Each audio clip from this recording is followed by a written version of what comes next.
Hello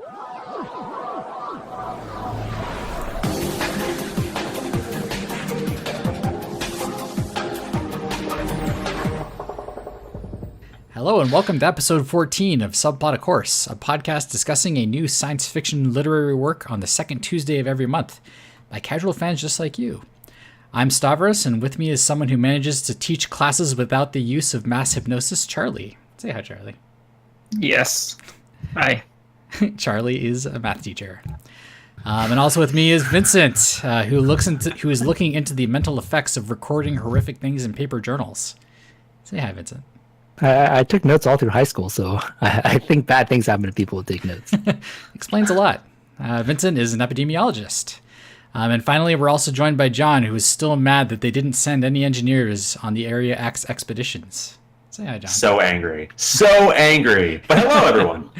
All right, John. That just means they didn't die. That's fair enough. Fair. That's true.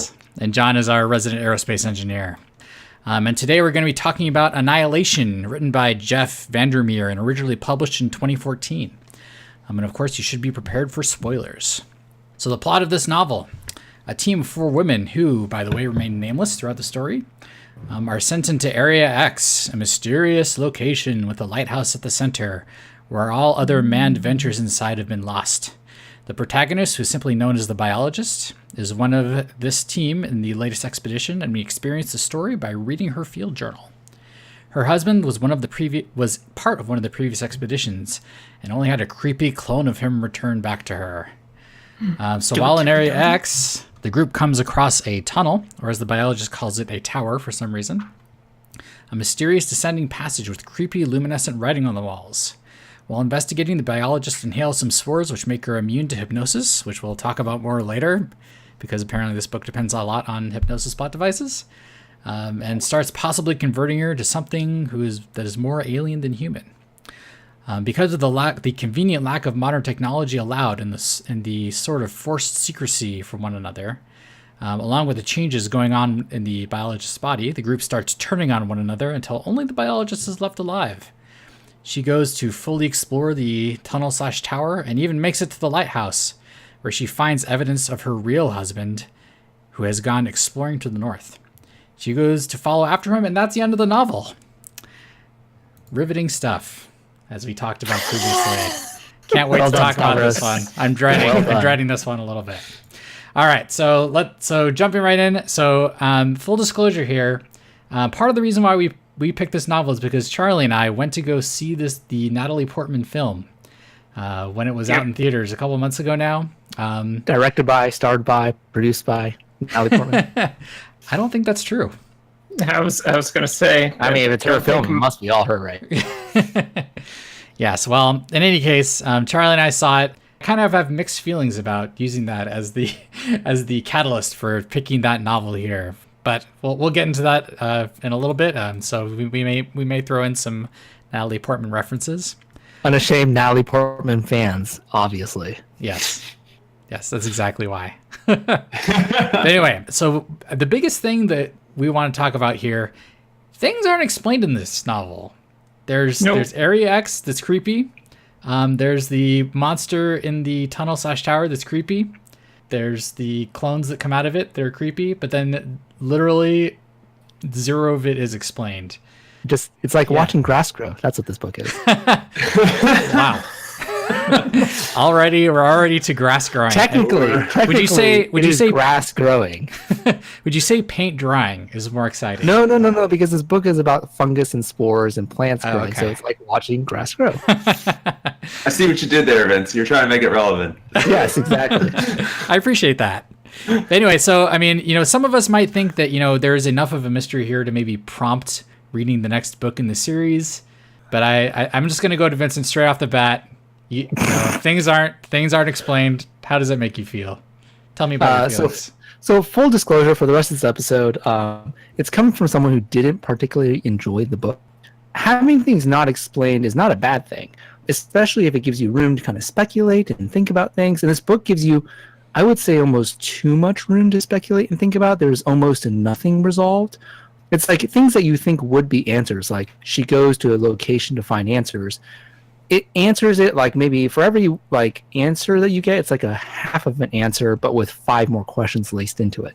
And that to me kind of makes me a little bit frustrated. So it did not compel me to want to read the rest of the books, even though there's so many unanswered questions. I just got to the point where there were so many questions and you did such a bad job of answering any of them in this book that I feel very skeptical of the next few books. Like maybe I'll have to wait till I get to the 3rd book because the 2nd book may also be more and more questions. That's the feeling I got. Yeah, I mean, I think that's a totally valid point. But, you know, as at least for me personally, speaking from my experience, like, yeah, you're right. I think a lot of things just continue to go unexplained. And you know, we can't speak to the whole series because we only picked the first book in the series to read. But for me, yeah, I felt a little bit. I felt a little bit of frustration as well. But some of it made for some really exciting moments in the book, like the tension of the like what's actually going on with the biologist. I don't even think she really even figures out what's going on, and she kind of downplays the changes. But despite all that, it just makes for some really riveting moments, like when she breaks, you know, she realizes that she's broken the psychologist's hypnotic grip on her and stuff like that. It kind of made for some at least interesting parts of it, though. Like I think there's ideas I really liked, like the fact that, you know, we're getting the point of view from the character to whom probably the most horrific change is going on with, but she never bothers to really describe it to us in specifics. So you kind of just have to piece together what may or may not be happening. So I think that's interesting, but I'm also not so certain how satisfying or effective it is. It's just kind of like, I'm just like thinking about it, but I'm not sure if it's just my imagination filling in stuff, or if that's the author's intent or whatnot, or if it's just kind of like creepy stuff happens to be creepy. Ooh. Unexplained creepy things. You know, on the topic of being unexplained, you know, the movie, just to draw a quick parallel here, because only a few of us have seen it, but it makes it very explicit that Area X is kind of an alien colonization type thing, whereas the book, at least the first novel, just doesn't even touch on that at all. You're kind of left to wonder what the hell is going on this whole time. Yeah, and I think even the one thing that they, like the 2 things that are kind of really alien that you actually, well, quote, see in the book, I think only one of them you ever actually see. Like they give you very vague hints as to how they may have been created. Yep, it's like how they used to be people from previous expeditions, or like the weirdest one was actually that guy from that picture in that lighthouse, and they've been changed by the area. Ooh, but again, it's like, it doesn't really get into what's actually going on, so it's kind of like, ooh, creep.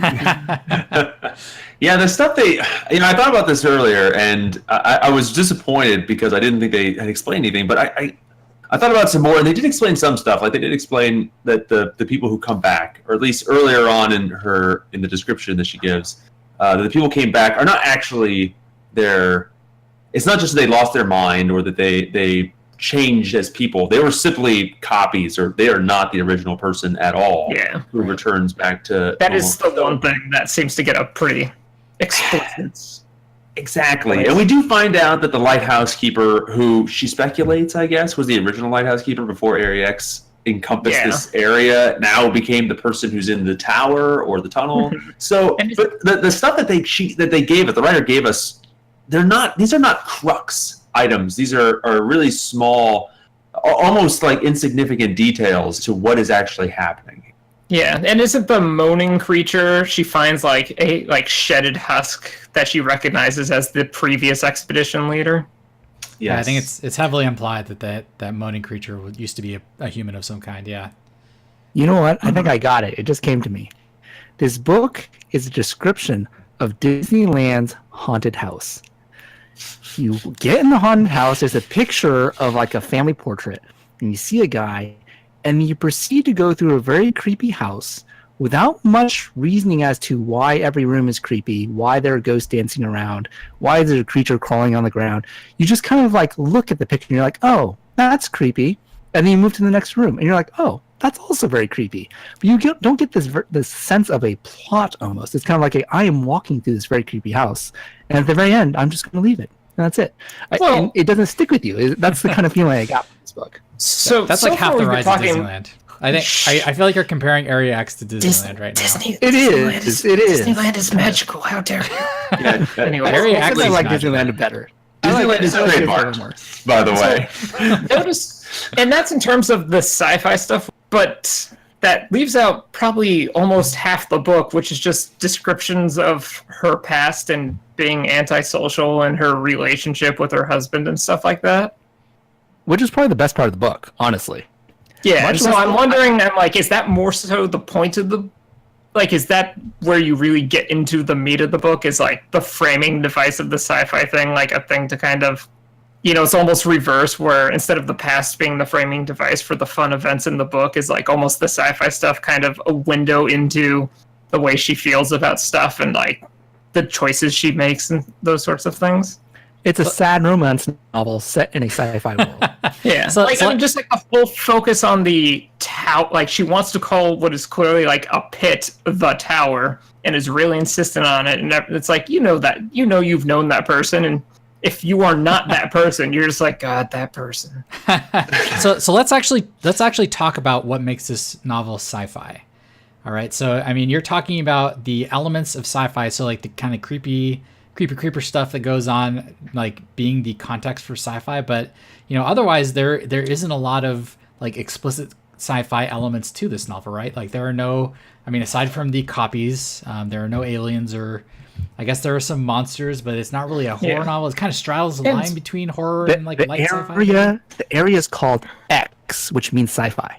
Is that what that means? Oh, they use the letter X, it must be sci-fi. If they use the letter B, Area B, I've been like, oh, this is a romance novel, totally. And I tend to agree. I kind of think there's just like I had to look pretty hard for references to what I would have actually characterized as a true sci-fi book, actual technology in taking place within our world. It wasn't entirely clear to me that this is our world, but maybe it was. But even if it was, there were very few mentions of tech that would be recognizable or explainable. The only thing, maybe the border, maybe the way that they approach the border. That's exactly what I was going to bring up, is the fact that they bring up this whole thing of hypnosis and everything to mind wipe them from the big details as to what is the border.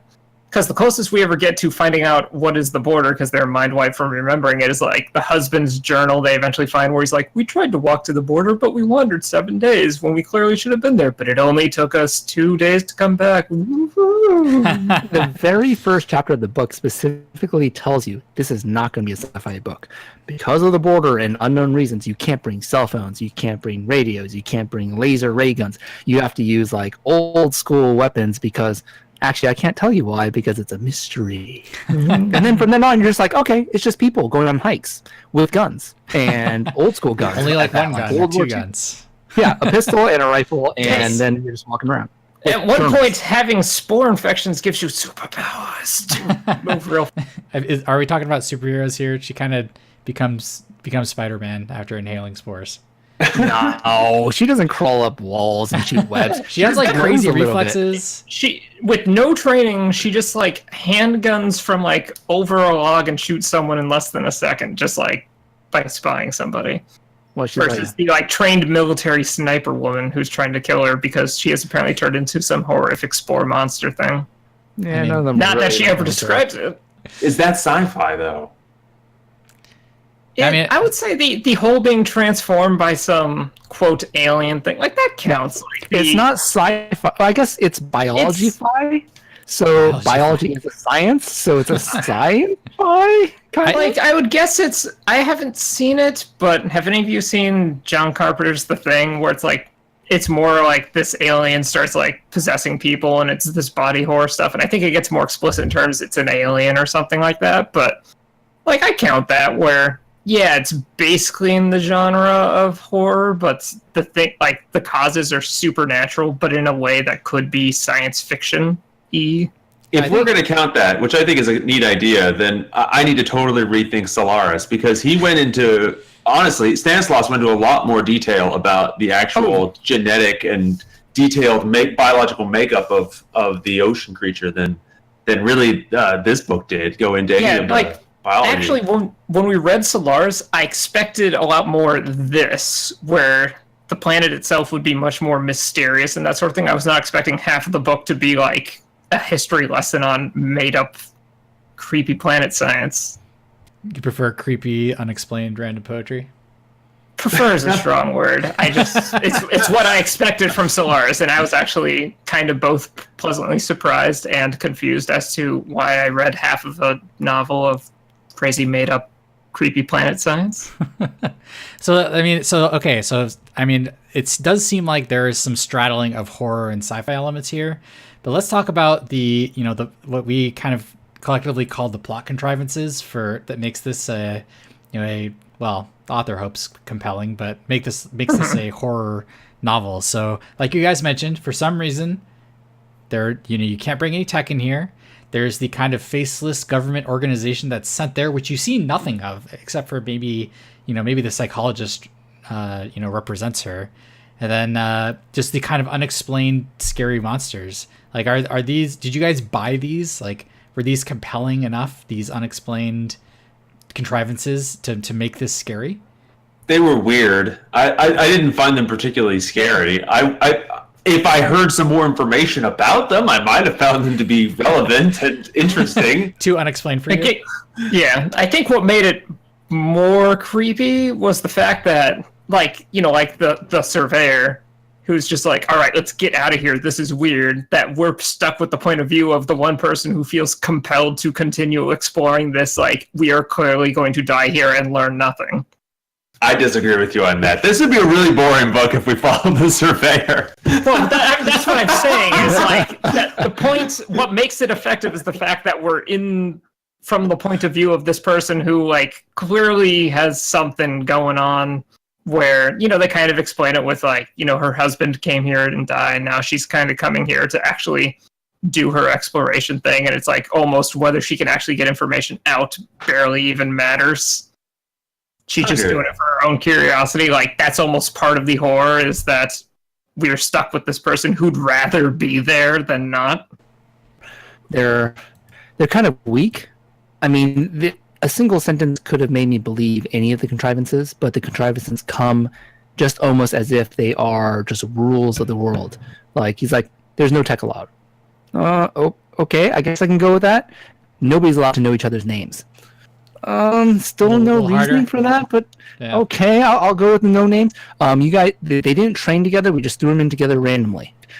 Oh, this is getting really weak. And like, okay, many people have died on prior expeditions. We're only going to send 4 women this time, with very and poorly arm them at that. Oh God, please, like, give me something I can believe before. Give me something. Like, how bad is this government? Like, oh man, this place, we sent in like 8 men at a time, and they all came back dead.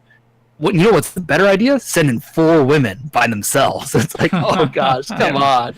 And it seems like and you know what we're going to do all the time? We're going to have one psychologist have hypnosis over everybody and the ability to just command them to do things that will probably result in their death, but we're not going to tell them anything.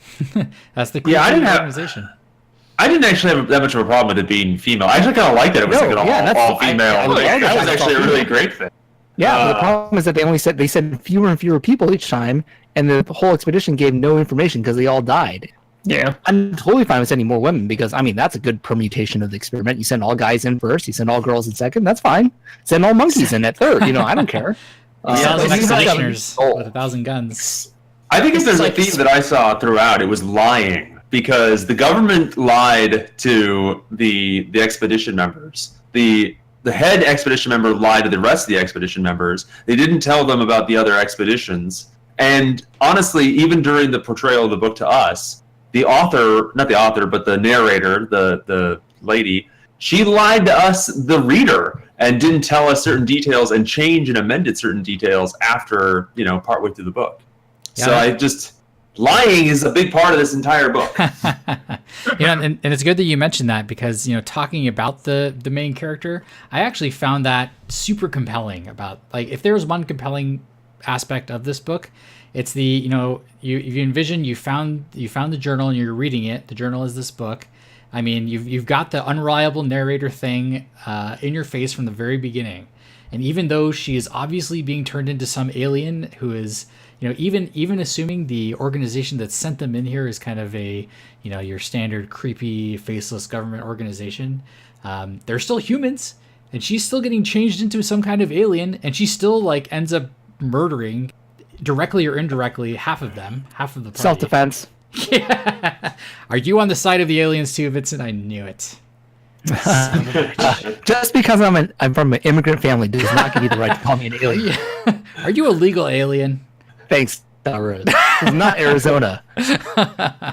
No, but seriously, like I did find that a compelling component of this book. What do you guys think of the main character? The only thing that saves this book, the only reason why I finished it in the end, besides the fact that you guys expected me to finish a book. Wow, ringing endorsement. No, I mean, so I would say that like she of all the characters is probably the only one with a reason to go into this godforsaken place. Not that we know of. She's like well written. I read a few people's commentaries online where people are like, is she supposed to be autistic? She has such a emotional disaffect with other people, and a lot of people said no. She interacts with people way too much. She seems to have way more kind of social aspects than not. But she is very interesting. Like, she obviously loves her husband, but doesn't express it very well. And she's willing at the very end of the book to say, hey, I'm just going to go try and find some remnants of him. That's all I really care about. And it hits me at an emotional level. Like, if my wife had been lost in some scientific expedition, I too would want to go and find out what happened. And if I knew I wasn't coming back, let's just keep going. Let's go. I don't care if I become an alien. Let's go find my long lost love. Did he get turned into a dolphin? Is that what they suggested, maybe? With the dolphin with the human eyes? They suggested it's possible, it's but, possible, yeah. he could have been a whale. I mean, dream big. Is a dolphin more lovable, though? Just asking. It's the mammal. It is a mammal. I know that there's websites dedicated to that. I feel like we shouldn't. Whoa, Charlie. Is Charlie okay? I learned this on the radio. This is a G-rated podcast, Charlie. I learned this through Sports Talk Radio. So. Sports Talk Radio. Wow. Okay. What type of sports are you watching or listening? We don't want to know. I don't want to know. No. They just bring it up as a joke all the time. That is way more horrifying than the book I just read. Okay. Well, any other thoughts on this main character? She's cool. I think of her as Jodie Foster. Because Jodie Foster is the protagonist of all. I know. We read that book in January. Vince. I don't care, but. Or that different? No. Jodie Foster's for me. It's just a protagonist of all sci-fi, strong female protagonist books. I don't know why. Go with Jodie Foster. It's back to Contact. Back to your Contact experience when you were an adolescent. Yes. A wee lad. Well, with that, let's go to some final thoughts. So I will go first. I was kind of lukewarm on and slightly on the positive side for this book. You guys are right. There is a lot that's unexplained here. It's clearly meant to lead you to the next book. Maybe we made a mistake by not evaluating the series on a whole. But I thought it was compelling. There were moments in the book where I was just kind of like, damn, what's happening? It goes from hypnosis. Oh God, this plot device. And then she finds the body in the tunnel with the jaw missing. And I was like, damn. And then she finds the body of the psychologist who had jumped because of her off the top of the lighthouse, and who tries to use her last breaths to get her to hypnotically kill herself. I thought that was really dramatic and well done, despite some other kind of questionable moments thematically in the novel. Like I said, just a lot unexplained, but overall it had some interesting moments to it, so I feel like it was time well spent. So let's go to Charlie. What do you think, Charlie? I'd say it's probably pretty similar opinion. We've read a couple books that are the first in a series, like John Carter and Dune and Space and all that stuff.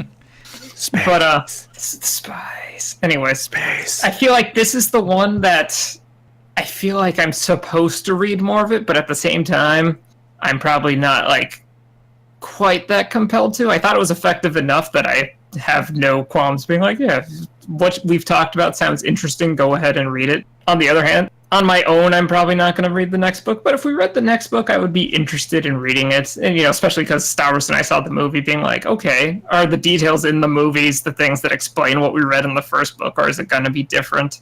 We'll see. All right, let's go to John. What do you think? I I thought of it. I have to say, I think that it was a fast page turner, so I think you could get to the end of the book pretty quickly. There's enough details and just interesting stuff that you want to get resolved, and it doesn't. It's kind of like we make a lot of horror references for this book because there were a lot of like creepy things and maybe devices like horror movie. But at the end of the movie, you save the monster to the end, and we never really got to see the monster. We really never got to see.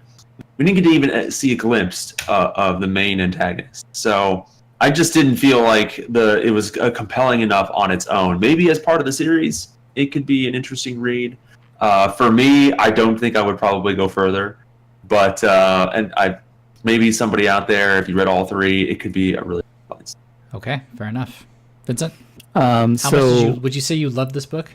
Let me say that I will say, because I'm all about both sides of the coin, that this book won a Nebula Award. So some people out there did love it. I particularly did not appreciate it that much. I thought the writing style actually was a little bit too crude for my taste. Like a lot of passages were like, the setting was paranoid.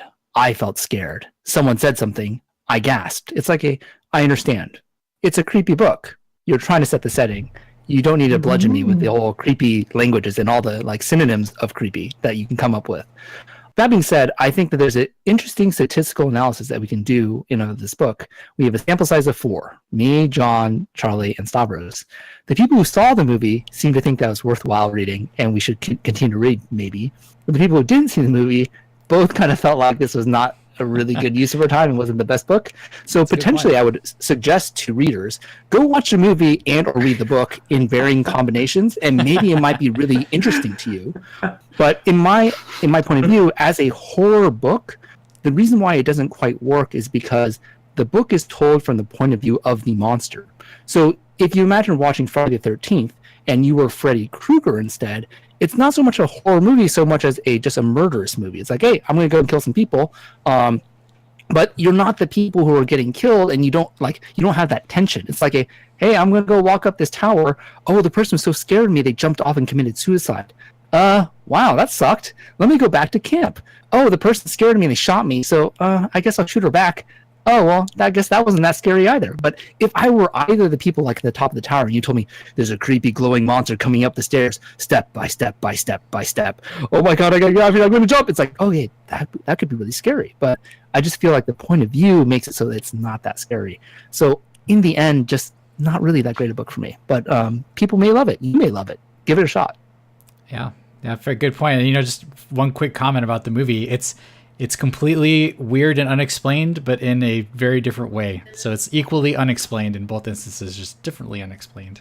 There's a couple more BS things where they're just like, it's blah blah blah blah blah, and I'm just like, I don't know how any of that works. Even if it's like, as I like to put it, it's JoJo's Bizarre Adventure logic, where they just say things and like because it vaguely makes sense, it happens, and you're like, oh, okay.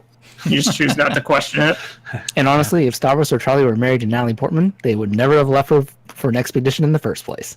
Unexplained mystery. Wow. Yep. All right, well, with that, I'm just going to call us out of time. So, of course, as usual, if any of you listeners out there have feedback or suggestions on books we should read and discuss, you can reach us at subplotacourse@gmail.com or on Twitter at subplotpodcast. And for next month's episode, we're going to be talking about Slaughterhouse-5, which is published in 1965. Say goodbye, everybody. See ya. Goodbye. Don't forget to check out our MySpace. And Instagram. Yo, MySpace! Stop making up our fake websites!